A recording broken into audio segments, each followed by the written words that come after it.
백성이 호로산에서 출발하여 홍해길을 따라 에돔 땅을 우회하려 하였다가 길로 말미암아 백성의 마음이 상하니라.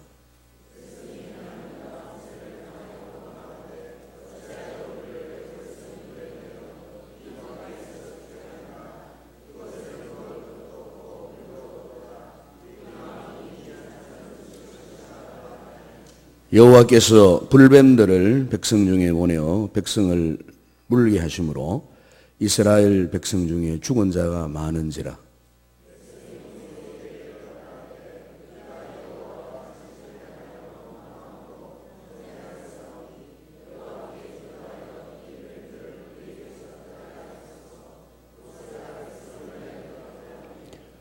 여호와께서 모세에게 이르시되 불뱀을 만들어 장대 위에 매달아 물린 자마다 그것을 보면 살리라. 모세가 놋뱀을 만들어 장대 위에 다니 뱀에게 물린 자가 놋뱀을 쳐다본 적 모두 살더라. 아멘. 대구 서연교회에 귀한 장로님 한 분이 계셨습니다. 아주 유명한 그런 장로님이 있었습니다. 그 장로님의 그 은혜로운 그 삶의 모습에 대해서 이 대구 경북권의 수많은 성도들에게 지금까지도 그분의 아름다운 이 삶이 회자되고 있는 그런 분입니다. 저도 목회 초년 때 선배 목사님들이 이구동성으로 이 장로님에 대해서 참 극찬을 아끼지 않고 설교 때마다 들은 예화이기 때문에 너무나 참 은혜로운 그런 분이었습니다. 저는 그 장로님 얼굴을 잘 모릅니다. 저는 어릴 때 계셨던 장로님이시기 때문에. 그래서 바로 그분 누구냐면은 그 정규만 장로님. 우리 어르신들은 잘 아실 거예요. 정규만 장로님이시라고. 이 장로님은 대구에서 활신당이라는 한의원을 경영한 한의사였습니다. 그런데 이분이 갑자기 원인을 알 수 없는 이제 병으로 거의 죽게 되는 다급한 그런 상황에 놓였었다고 합니다. 그런데 그 장로님에게 이런 소원이 하나 있었습니다. 그거는 뭐냐면은 자신이 죽기 전에 꼭 예배당을 건축해서 헌당하고 싶어 했습니다. 그래서 그가 병석에서 이렇게 기도하셨답니다. 하나님 아버지, 제가 죽기 전에 꼭 예배당을 헌당해 드리고 싶습니다. 그래서 저희 병을 고쳐달라고 그렇게 기도하셨답니다. 그 놀랍게도 하나님께서 그 장로님의 그 병을 치료해 주셔서 고침을 받았어요. 그때부터 이 장로님이 예배당을 건축하기 위해서 수입이 들어오는 대로 화강암을 사다가 그 깎아서 이제 예배당 짓는 준비를 하셨다는 거예요. 그런데 사실 그 당시에 이 장로님은 자기 형편으로는 도저히 예배당을 지을 만한 능력이 전혀 없었답니다. 이때가 언제냐면 1957년도입니다. 1957년도만 하더라도 그때 예배당, 그 교회 예배당을 짓기 위한 계획이 1960여 평 정도 되는, 그래서 그 당시만 하더라도 그 계획대로 예배당을 지으면 동양 최대의 석조 예배당이 될 만한 아주 웅장한 그런 예배당입니다. 지금도 대구 가면은 서영교회가 그 길가에 있잖아요. 그 당시만 하더라도 굉장히 큰, 우리나라에서도 최고의 큰 예배당이 될 수 있고, 동양에서도 석조 건물로서는 가장 큰 예배당이라고 할 정도의 그런 규모가 큰 건물이었습니다. 그래서 장로님은 계속 기도하신 거죠. 하나님 아버지, 이 부족한 종을 통해서 예배당을 헌당하게 해달라고, 이 서원의 기도를 갚아달라고 그렇게 간절히 기도했습니다. 그런데 놀라운 일이 벌어졌습니다. 당시 이 대구 경북권 지역에 이상한 악질 전염병이 창궐했습니다. 그런데 신기한 것은 그 정장로님의 한의원에서 전 약을 사먹은 사람 다 낫는다는 거예요. 이상하게. 다른 병원에 가면은 치료가 되지 않는데 그 정장로님의 활신당 한약방에가 약만 저 먹으면 낫는 거예요. 그래 이 소문이 대구 경북 일대에 소문이 퍼져나갔습니다. 그래서 뭐 다른 약국은 팔이 날리고 있는데 그 정 장로님의 그 한약방에는 인산대로 사람들이 몰려왔답니다. 그래서 얼마나 그 돈을 많이 수입을 얻으시냐면은 그냥 포대기에, 큰 포대기에 돈을 들어오는 대로 그냥 꾹꾹 눌러가지고 그냥 한 자루, 두 자루 이렇게 담아가지고. 그런데 그 포대기 채로 어디로 갖고 왔냐면은 주의 성전에 바로 가져갔다는 거예요. 교회로. 바로 가져간 거예요. 포대기 채로. 그래갖고 이제 그 몽땅, 포대기 채로 몽땅 그 돈을 그냥 들고 가가지고 그 예배당을 짓는데 100% 헌금을 했답니다. 놀랍게도 이제 예배당이 지어져가는 거죠. 그런데 예배당을 완공을 했어요. 완공을 했는데, 완공하고 이제 교회에서 헌당 예배를 드리려고 하니까 이 정장님이 극구 만류하시는 거예요. 왜냐하면 내가 살아있을 때는 절대로 헌당 예배 하지 마세요. 내가 죽고 난 다음에 헌당 예배 하시기 바랍니다. 왜냐하면 자기 공로가 알라질까 싶어 하나님 앞에.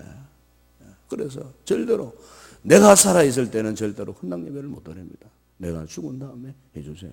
그렇게 해서 장모님이 돌아가신 다음에 1969년도에 그분이 돌아가셨는데, 돌아가신 다음에 이 서연교회가 비로소 동양 최고의 석조 건물인 성전 봉헌 예배를 눈물을 흘리면서 그 장모님을 기념하면서 그렇게 예배를 드렸다는 그런 아주 너무나 아름다운 귀한 일화가 있습니다. 그 정규만 장로님이 자녀들에게 항상 강조하고 남긴 가훈이 있답니다. 가훈 세 가지가 있는데 지금도 그 가훈은 유효하답니다. 첫째는 주의를 성수하여 건강의 복을 받고, 둘째는 11조를 철저히 구별하여 드림으로 물질의 복을 받고, 셋째는 목회자를 선대하여 자녀가 잘 되는 복을 받자. 지금도 그 자녀 손들이 선대 장로님의 이 가훈을 따라 열심으로 그렇게 믿음 생활을 하고 있다는 그런 소문을 듣고 있습니다. 사랑하는 여러분, 하나님은 우리가요 믿음으로 순종하고 기도할 때 역사하시는 분입니다. 믿음의 기도를 들으시는 거예요. 여러분, 기도란 무엇입니까? 믿음으로 하나님을 바라보는 거예요. 자신의 능력이나 경험을 의지하지 않고 오직 하나님을 바라보는 거예요. 오늘 본문을 보시면 이스라엘 백성들이 애굽에서 나와서 광야 40년의 삶을 살았어요. 그동안 그래도 잘 참고 견뎠어요. 그래서 이제 꿈에도 그리던 가나안 땅 그들 눈앞에 펼쳐졌어요. 그런데 문제는 에돔 땅으로 바로 지나가면 금방 가나안에 들어갈 수 있었는데도 에돔 왕이 그 땅을 통과하는 것을 거절하기 때문에 그래서 어쩔 수 없이 다시 먼 길을 우회해서 들어가야 하는 이런 상황에 놓여졌어요. 그러자 이스라엘 백성들이 감정이 폭발했습니다. 오늘 보면 4절에 보시면은 백성이 호로산에서 출발하여 홍해 길을 따라 에돔 땅을 우회하려 하였다가 길로 말미암아 백성의 마음이 상하니라 그랬습니다. 감정이 폭발했다 그 말입니다. 그래서 5절에 보니까 이 백성들이 하나님과 모세를 향하여, 성경에는 그렇게 기록하고 있습니다. 하나님과 모세를 향하여 원망했다고 했습니다. 어찌해서 우리를 애굽에서 인도하여 이 광야에 죽게 하느냐. 이곳에는 먹을 것도 물도 없고 하찮은 음식. 이 하찮은 음식에는 뭐냐면은 이 만나를 말하는 거예요. 만나. 40년 동안 하나님이 주어가지고 먹게 했던 만나, 이제는 하찮은 음식 되어버린 거예요. 하찮은 음식. 그러면서 모세를 원망하고 하나님을 원망했어요. 그러니까 우리 하나님께서도 감정이 상하신 것 같아요. 그래서 불평하는 이스라엘 백성들 가운데 불뱀, 그 사막에 무서운 독사를 말하는 거예요.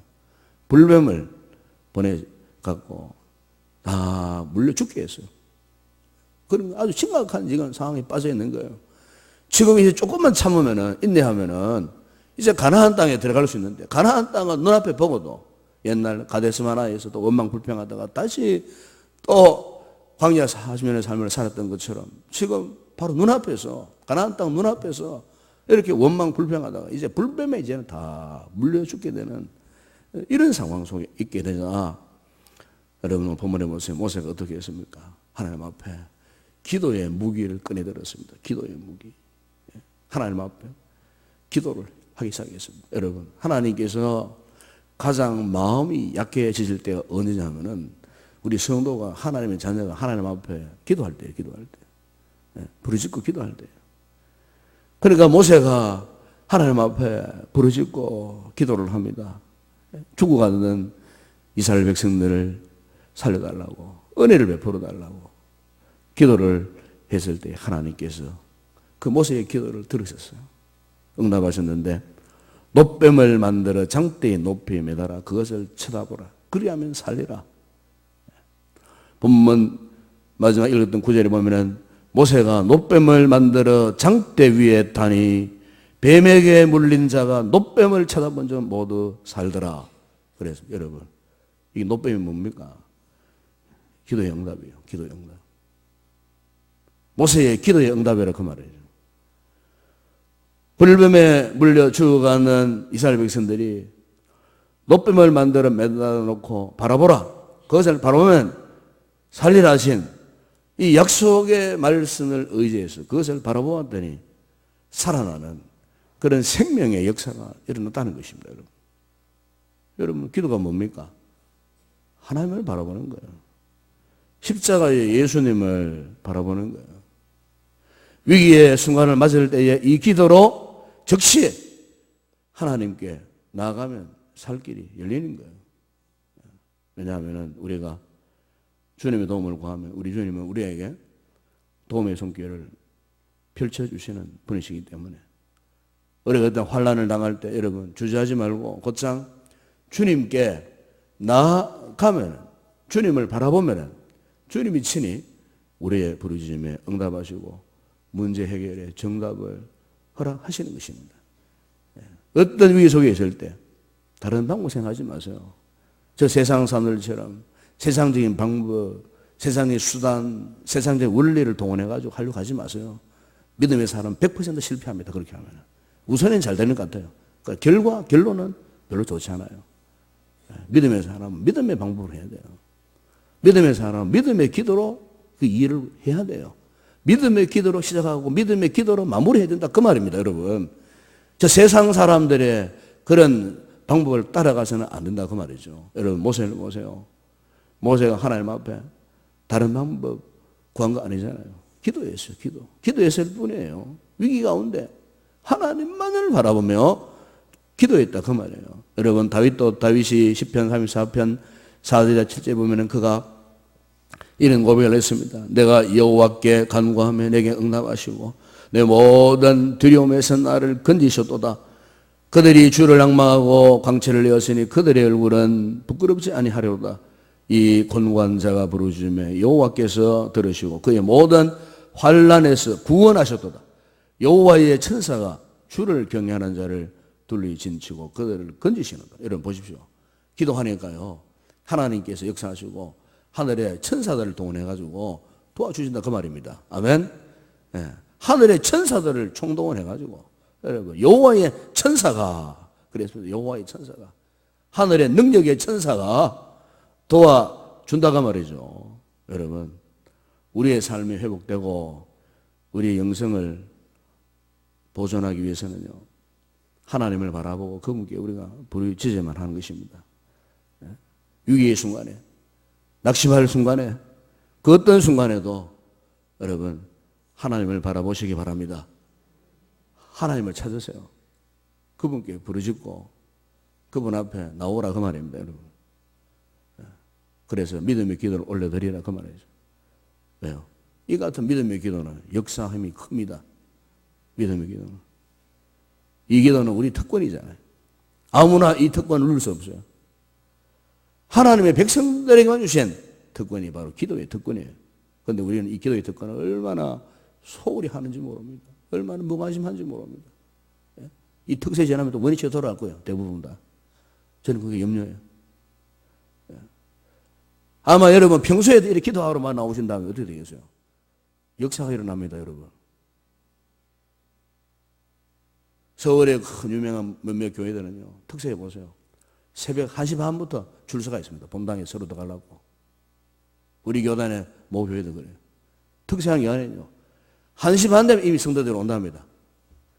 줄 서가지고 4시 반 입당하려고 대단한 역사가 일어난답니다. 하나님께서 우리에게 기도할 수 있는 이 특별한 은혜를 주셨는데 아직 이것을 알지 못하고 깨닫지 못하고 여전히 잠에 취해 있는 그런 분들이 있어요. 우리가 창세기 보게 되면 창세기에 특히 그 요셉의 그 삶의 모습에 대해서 이야기하는 부분이 있죠.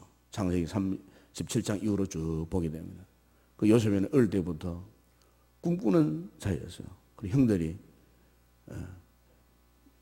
조롱 비슷하게 꿈꾸는 자가 오는도다 할 정도로 요셉에게는 정말 꿈을 꾸는 꿈이 있는 그런 사람이었어요. 그가 나이가 어림에도 불구하고 흔들림 없는 믿음을 가졌던 이유는 그에게 꿈이 있었기 때문이에요. 꿈.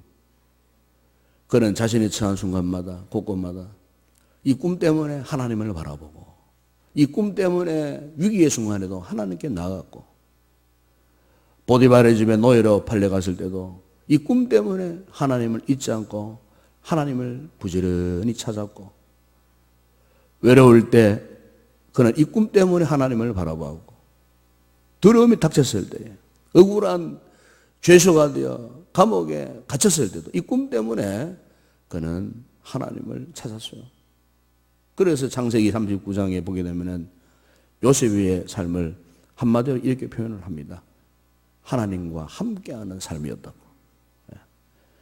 창세기 39장 2절에 보면은 여호와께서 요셉과 함께 하심으로 그가 형통한 자가 되어 그의 주인 애굽 사람의 집에 있으니 창세기 39장 31절에 보면은 그의 주인이 여호와께서 그와 함께 하심을 보며 또 여호와께서 그의 범사에 형통하게 하심을 보았다. 창세기 39장 21절에 보면은 여호와께서 요셉과 함께 하시고 그에게 인자를 더하사 간수장의 은혜를 받게 하시매. 그리고 39장 23절에 보면은 간수장은 그의 손에 맡긴 것을 무엇이든지 살펴보지 않아서 이는 그 보면은 여호와께서 요셉과 함께 하심이라.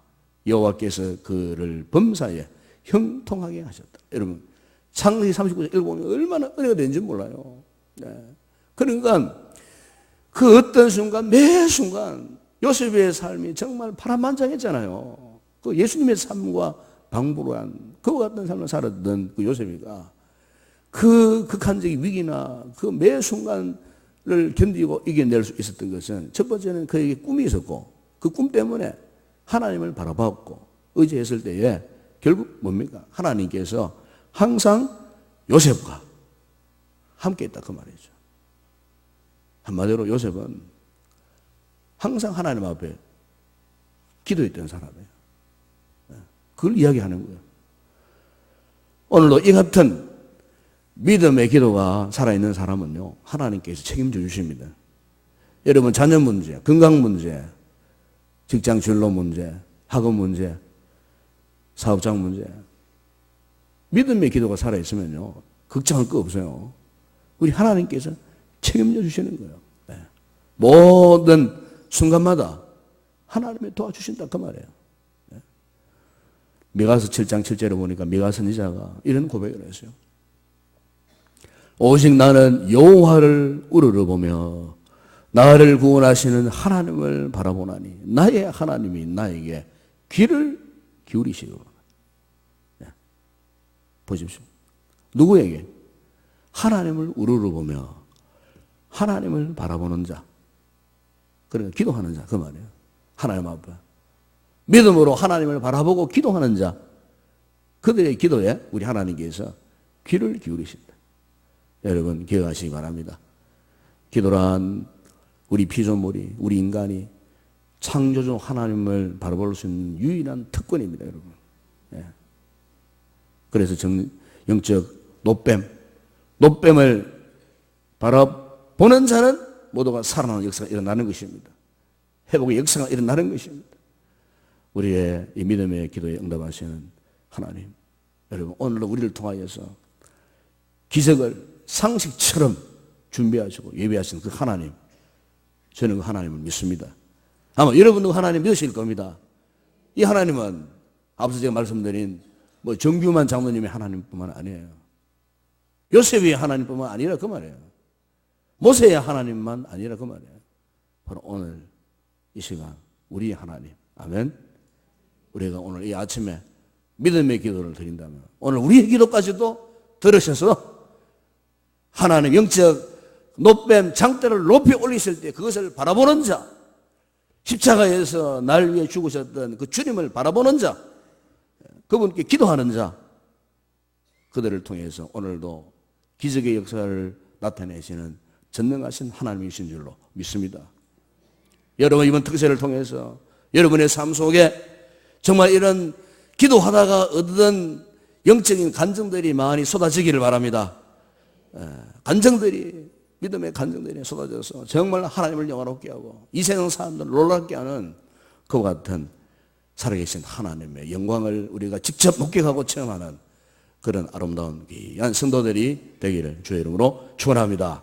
기도하겠습니다. 거룩하신 우리 아버지 하나님, 오늘도 아버지 하나님 민수기에 나타난 이 진리의 말씀 이스라엘 백성들의 이와 같은 불순종과 모세의 기도를 통하여서 노뱀을 통하여 살려주시는 하나님의 놀라운 기적의 역사를 우리가 보면서 주여 오늘 우리에게도 이와 같은 믿음의 기도를 올려드림으로 우리의 삶 가운데도 이 같은 기적적인 역사가 일어나는 삶을 누리기를 원합니다.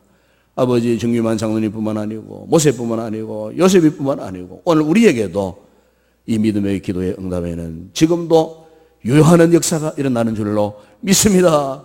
아버지 우리가 이 기도가 없었기에 살아계신 하나님을 체험하지 못하고 아버지 우리의 신앙생활이 무기력해지고 무미건조한 삶을 살아왔던 그 주님 앞에 고백합니다.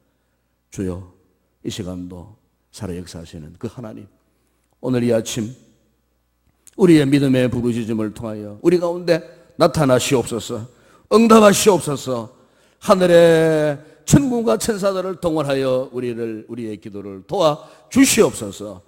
우리 인생의 모든 문제 내 힘으로 감당할 수 없어 오늘도 주님의 능력의 손에 올려드리오니 아버지 우리의 모든 기도를 들으시고 응답하여 주시옵소서. 예수님의 이름으로 기도드리옵나이다. 아멘.